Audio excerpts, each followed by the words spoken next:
जे Thomson's atomic model, मतलब जो J Thomson ने एटॉमिक मॉडल दिया था वो एक्सपेरिमेंट, किस एक्सपेरिमेंट्स उन्होंने ये प्रूव किया था, ये सब हम लोग को पढ़ना है।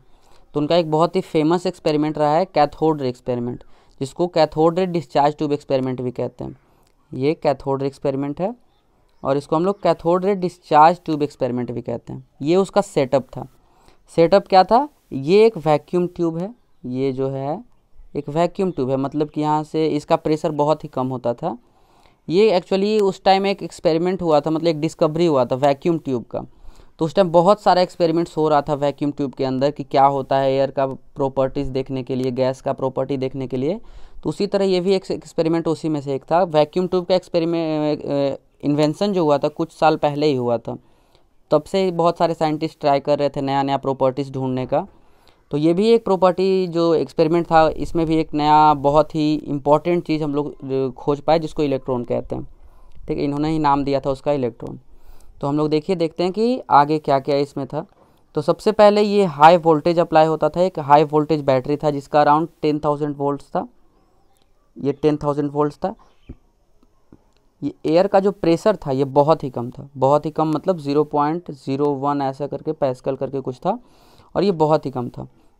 ये एक वैक्यूम पंप है, वैक्यूम पंप से मतलब कि यहाँ से एयर निकाल के इसका प्रेशर कम किया गया था। ये कैथोड प्लेट है और ये एनोड प्लेट है। ठीक है, तो जब हम लोग यहाँ से वोल्टेज अप्लाई करते थे तो हम लोग मतलब वहाँ पे पता चला कि यहाँ से कोई रे टाइप का निकलता है कैथोड से और एनोड की ओर जाता है। वो इसको हम लोग आँख से नहीं देख पाते, मतलब उस टाइम यहाँ पे एक फ्लोरोसेंट मटेरियल अप्लाई यहाँ पे लगा दिया गया था। फ्लोरोसेंट मटेरियल क्या होता है? ये एक ऐसा मटेरियल होता है जो science in the presence of energy, science in the presence of energy. अगर वहाँ पे हम लोग किसी प्रकार का कोई एनर्जी उस पर इंसिडेंट करवाते हैं तो वो चमकने लगता है, चाहे वो सनलाइट हो, चाहे किसी भी टाइप का एनर्जी हो, अगर उस पर पड़ता है तो वो चमकने लगता है। तो यहाँ पे हम लोग ने उसको लगा दिया, जिससे कि अगर ये कैथोड रे जो इस पर आके टकराएगा तो यहाँ पे एक चमकेगा, ये थोड़ा थोड़ा चमकेगा, तो हम लोग बता सकते हैं कि यहाँ से कुछ आके इस पर एनर्जेटिक चीज़ टकराया है। तो ये इसका सेटअप था और ऐसे ही एक्सपेरिमेंट किया गया था। अब आगे हम लोग देखते हैं कि इससे ऑब्जर्वेशंस क्या क्या मिला, क्या क्या पता चला ये एक्सपेरिमेंट करने के बाद, क्या क्या ऑब्जर्व किया उस टाइम के साइंटिस्ट ने। तो ऑब्जर्वेशंस क्या था? Cathode ray start from cathode, cathode ray जो था वो कैथोड से स्टार्ट होता था और मूव टुवर्ड्स एनोड, एनोड की तरफ जाता था। मतलब कैथोड से शुरू हुआ और एनोड की तरफ गया। ऐसा नहीं है कि कहीं भी डिफ्लेक्शन किसी प्रकार का नहीं होता था, ये सीधा आता था और सीधा जाता था। This materials are not visible, ये जो भी मटेरियल था ये दिखता नहीं था, मतलब ये हम लोग नेकेड आई से नहीं देख सकते थे इसको, but can be observe with the help of fluorescent material. But fluorescent material, जैसा कि मैंने बताया कि पीछे अगर इसको फ्लोरोसेंट मटेरियल लगा दिया जाए तो वहाँ पे उसके चमकने की वजह से हम लोग ये बता सकते हैं कि ये रे यहाँ से आकर के इधर टकरा रहा है या फिर कहाँ जा रहा है, वो हम लोग वहाँ से बता सकते हैं। अगला पॉइंट क्या था? In absence of electric and magnetic field they travel in straight line. अगर वहाँ पे कोई भी इलेक्ट्रिक फील्ड या मैग्नेटिक फील्ड ना हो तो वो एक स्ट्रेट लाइन में ट्रेवल करते थे। Straight line in the sense कि एकदम कोई भी तरह का डिफ्लेक्शन, किसी भी तरीके का चेंज इन डायरेक्शन नहीं होता था उसमें, एकदम सीधा लाइन में जाते थे जब तक कोई इलेक्ट्रिक या मैग्नेटिक फील्ड ना हो। ठीक है, अब मैग्नेटिक फील्ड और इलेक्ट्रिक फील्ड के होने से क्या डिफरेंस आता है ये मैं आगे आपको बताने वाला हूँ कि इलेक्ट्रिक फील्ड और मैग्नेटिक फील्ड जब हम लोग अप्लाई करते थे तो क्या होता था। अब अगला प्रॉपर्टी क्या था कि अगला observation, the cathode ray properties do not depend on the gas used in cathode tube. ये एक बहुत ही ब्रेक थ्रू था, बहुत ही बड़ा अजीब ऑब्जर्वेशन था और बहुत ही बड़ा डिस्कवरी हुआ इसी ऑब्जर्वेशन की वजह से। तो जो सबसे पहली बात था कि सपोज़ हम लोग एक एग्जांपल लेके समझते हैं कि सपोज़ अगर हम लोग कुछ बना रहे हैं, उसमें अगर हम लोग चीनी डालेंगे तो वो चीज़ मीठा हो जाता है, अगर हम लोग उसमें नमक डालेंगे तो वो नमकीन हो जाता है, अगर उसमें हम लोग तीखा डालेंगे तो तीखा हो जाता है।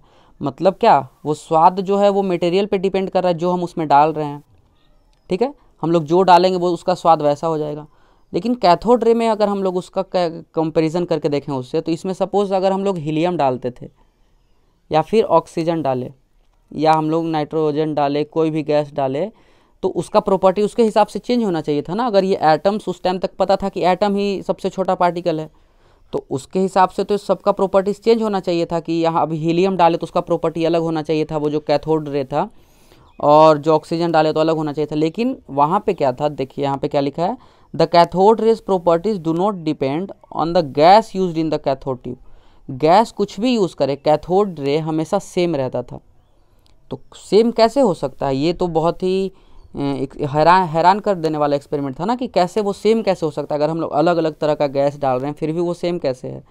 तो इसके लिए बताया गया कि ये तभी पॉसिबल है जब कैथोड रे किसी सब एटॉमिक पार्टिकल से बना है, वो कोई ऐसा पार्टिकल से बना हो जो एटम से भी छोटा हो, एटम के अंदर एटम का भी फंडामेंटल प्रॉपर्टीज उसी चीज़ की वजह से हो। तो उससे हम लोग डिस्कवर किया कि ये इलेक्ट्रॉन नाम का एक पार्टिकल है जो एटम के अंदर प्रेजेंट होता है, और उसी का ये वेव, उसी का ये एक लहर होता है जिसको कि हम लोग रे कहते हैं, और ये कैथोड रे कहलाता है। ये इलेक्ट्रॉन से बना होता है, यहाँ पे ऐसे छोटे छोटे इलेक्ट्रॉन्स है इसके साथ ऐसे जा रहे हैं, इसी को हम लोग कैथोड रे कहते हैं।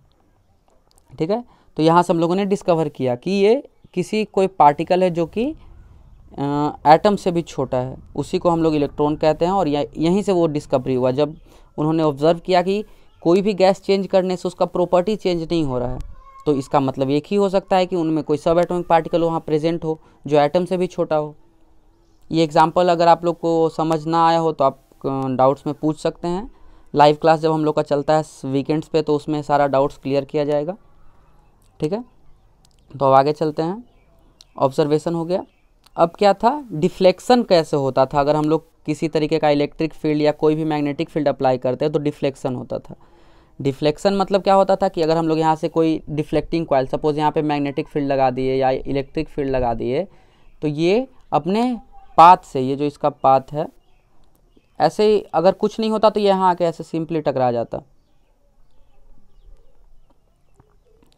जैसा कि हमने कहा था कि ये एक स्ट्रेट लाइन में ट्रेवल करता है, लेकिन ये जब इलेक्ट्रिक फील्ड या मैग्नेटिक फील्ड अप्लाई करते थे तो ये ऐसे घूम जाता था किसी डायरेक्शन में, या इधर हो सकता है इधर घूम जाए, वो डिपेंड करता था हम लोग किस डायरेक्शन में अप्लाई कर रहे हैं।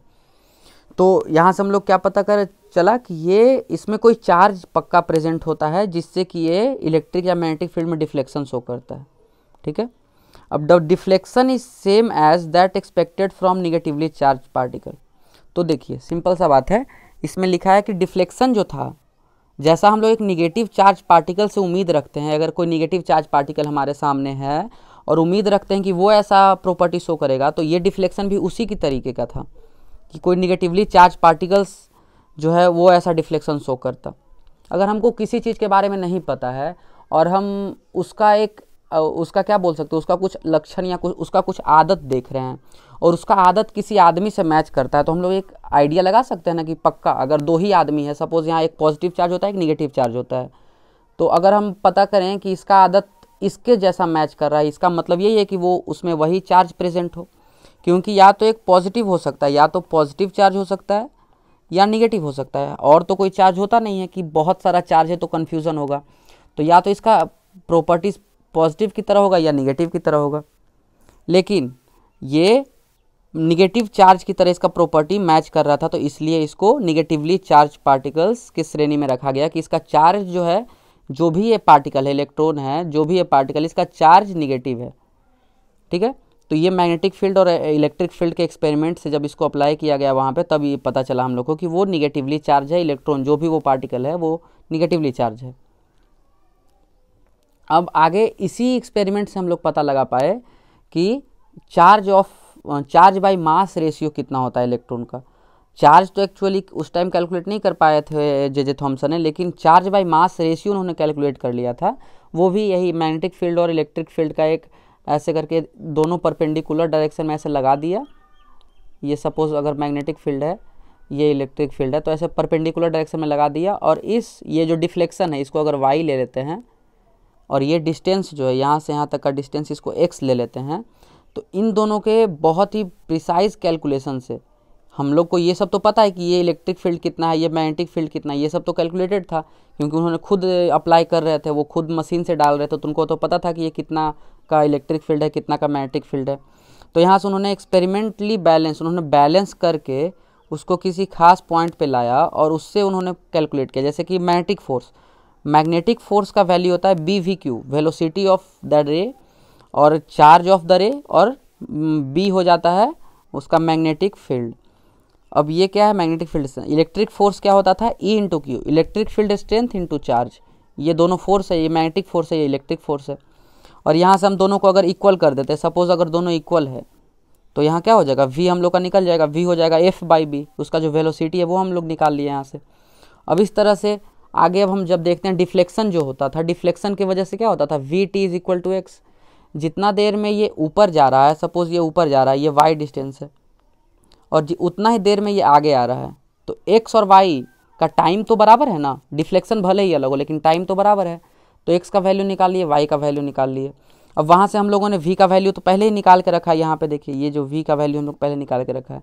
तो जब यहाँ पे हम लोग वैल्यू पुट करते थे v का और उसको सॉल्व किए थे, तो q बाई एम, ये जो q बाई एम रेशियो है ये भी हम लोग को पता है, क्योंकि हमने पहले ही बताया कि मशीन से अप्लाई होता था, तो ये भी हम लोग का वैल्यू पता है।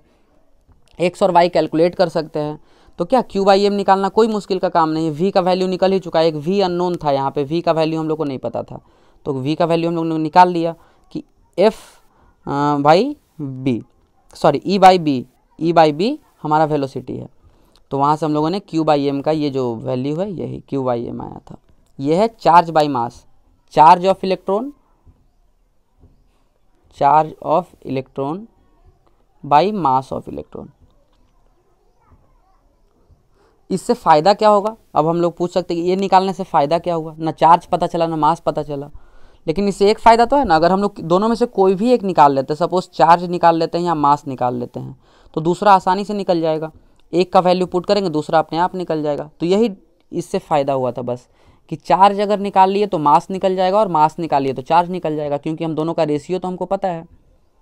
ठीक है, तो ये रहा हमारा थॉम्पसन्स का जो कैथोड एक्सपेरिमेंट था, उससे हम लोग कंक्लूजन क्या निकाला, और उससे एक बहुत ही अच्छा रिजल्ट निकाला, q बाई एम का रेशियो। कंक्लूजन क्या था कि जो एटम होता है उसमें एक पार्टिकल होता है जिसको इलेक्ट्रॉन नाम दिया गया था, और वो निगेटिवली चार्ज होता है, ये सब आया था। इसी के बेसिस पे जे थॉम्पसन ने एक एटमिक मॉडल दिया।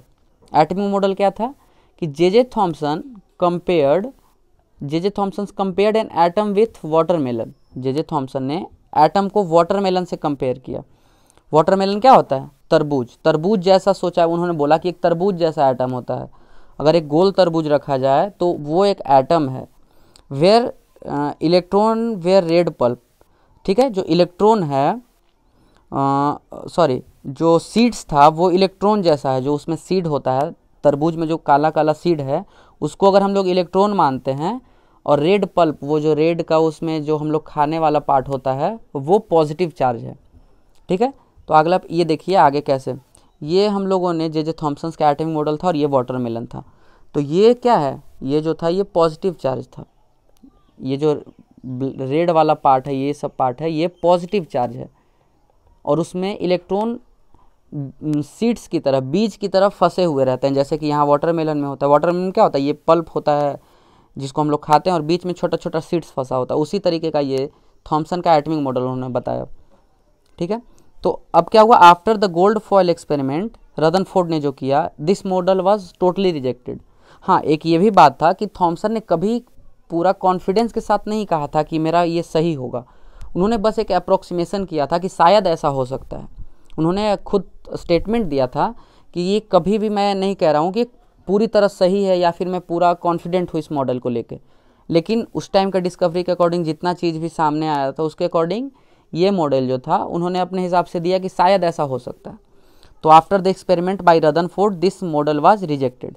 रदरफोर्ड का एक्सपेरिमेंट जैसा कि मैंने बताया था, उसके बाद ये मॉडल टोटली रिजेक्ट हो गया। इसको मतलब ये मॉडल उस टाइम के उस एक्सपेरिमेंट के बाद हो ही नहीं सकता था, जैसा कि उन्होंने बताया था।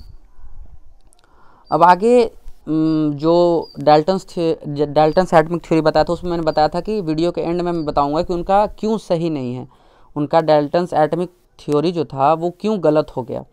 तो उनका एक स्टेटमेंट था कि उनका एक स्टेटमेंट था कि atoms of same elements have same mass and properties. तो सेम एटम का अगर सेम एलिमेंट का एटम है, दो एटम, सपोज ये ऑक्सीजन, ये कार्बन का एटम है और ये भी कार्बन का एटम है, तो इसका सारा मास और प्रॉपर्टीज सेम होना चाहिए। इसका इन दोनों का मास सेम होना चाहिए और प्रॉपर्टीज सेम होना चाहिए। लेकिन आइसोटोप एक टॉपिक है। आइसोटोप्स क्या होता है? These are atoms of same element, ये जो होता है these are atoms of same elements having different masses. इसमें सेम एटम का मास डिफरेंट होता है। जैसे कार्बन का एक एटम का मास 12 है, एक एटम का मास 13 है, एक एटम का मास 14 है। ये अलग अलग एटम का अलग अलग मास होता है, यही 3 इसका आइसोटोप्स होता है। इन तीनों को आइसोटोप्स कहते हैं। ये तीनों कार्बन है लेकिन तीनों का मास अलग अलग है। तो उनका पहला ही ये गलत हो गया कि सेम एलिमेंट का एटम सेम होता है, यहाँ तो अलग अलग है, तो उनका इसीलिए पहला गलत हो गया। अब दूसरा क्या था? उन्होंने कहा था कि atoms of different elements are different, have different mass और प्रॉपर्टीज। डिफरेंट एलिमेंट का मास डिफरेंट होगा, उनका प्रॉपर्टी सेम होगा। अब आइसोबार्स एक टॉपिक है। आइसोबार्स में क्या होता है? Atoms of different elements having same masses. इसमें क्या होता है? डिफरेंट एलिमेंट्स का जो एटम्स है उसका सेम मास हो जाता है। जैसे यहाँ देखिए, ये कार्बन का 14 मास है और नाइट्रोजन का हम लोग सब जानते हैं 14 मास होता है। इन दोनों में एटम तो डिफरेंट है लेकिन मास दोनों का सेम है, तो इसलिए उनका दूसरा प्रॉपर्टी भी गलत हो गया। अब तीसरा प्रॉपर्टी उन्होंने बताया था कि एटम्स आर इनडिस्ट्रक्टिबल, ठीक है। लेकिन अब हम लोग तो सब जानते हैं ना कि आइंस्टीन का फेमस रिलेटिविटी का फॉर्मूला है E=mc²। तो हम लोग क्या है, एनर्जी को मास में कन्वर्ट कर सकते हैं, मास को एनर्जी में कन्वर्ट कर सकते हैं। तो एटम्स को हम लोग एटम को बर्बाद करके हम लोग एनर्जी बना सकते हैं, एटम को यूज़ करके हम लोग एनर्जी बना सकते हैं। तो एटम्स इनडिस्ट्रक्टिबल नहीं रहा, तो उनका ये भी थ्योरी गलत हो गया कि एटम इनडिस्ट्रक्टिबल होता है। चौथा, उन्होंने कहा था इनडिविजिबल, एटम्स को और छोटा डिवाइड किया जा सकता है। एटम से छोटा इलेक्ट्रॉन होता है, प्रोटॉन होता है, न्यूट्रॉन होता है, उससे भी छोटा छोटा पार्टिकल्स होता है, मेसोन से सब जो छोटा छोटा पार्टिकल्स है। तो उनका ये सब, लेकिन हाँ ये बोल सकते हैं कि उस टाइम के हिसाब से उन्होंने काफ़ी अच्छे ढंग से जितना भी नॉलेज वो गेन कर पाए थे, क्योंकि उस टाइम कोई एक्सपेरिमेंटल डाटा नहीं था, किसी तरीके का इक्विपमेंट नहीं था, तो अपने हिसाब से उन्होंने काफ़ी हद तक एक सही दिया था उस टाइम के हिसाब से। लेकिन अभी उनका वैलिड नहीं हो सकता, क्योंकि अभी उनका सारा जो जितना भी उन्होंने स्टेटमेंट दिया था सारा का सारा गलत हो गया है। तो ये था टोटल जो आज हम लोग पढ़ने वाले थे। अब क्या था, हम लोग ने आज क्या क्या पढ़ा देख लेते हैं एक बार रिवाइज करके।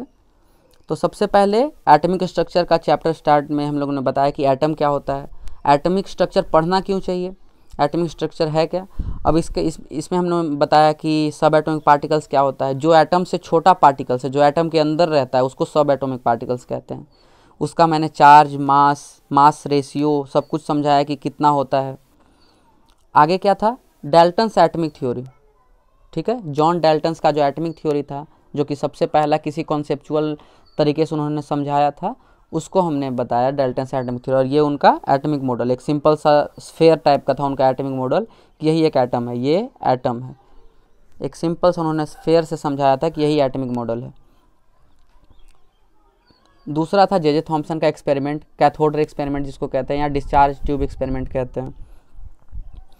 यहाँ से हमने क्या क्या ऑब्जर्व किया ये पढ़ा। ऑब्जर्वेशन क्या क्या था, कैथोड रे जो था वो स्ट्रेट लाइन में ट्रेवल करता है, वो डिफ्लेक्ट नहीं होता है वो बिना किसी इलेक्ट्रिक फील्ड या मैग्नेटिक फील्ड के प्रेजेंस में स्ट्रेट लाइन में ट्रेवल करता है। और उसका प्रॉपर्टीज़ किसी भी गैस पे डिपेंड नहीं करता है, जिससे हम लोगों ने ये पता किया कि वो स्फेयर वो सब एटॉमिक पार्टिकल से बना होता है कैथोड रे, वो किसी भी एटम से या फिर किसी भी मॉलिक्यूल से नहीं बना होता है। आगे फिर उन्होंने आगे क्या था, deflection of cathode ray in presence of field, वो इलेक्ट्रिक या मैग्नेटिक फील्ड के प्रेजेंस में कैसे डिफ्लेक्ट होता है, ठीक है। Deflection is same as that expected from negatively charge particles, जैसा कि हम लोग किसी निगेटिव चार्ज पार्टिकल से उम्मीद रखते हैं वैसा डिफ्लेक्शन कैथोड रे भी शो करता है।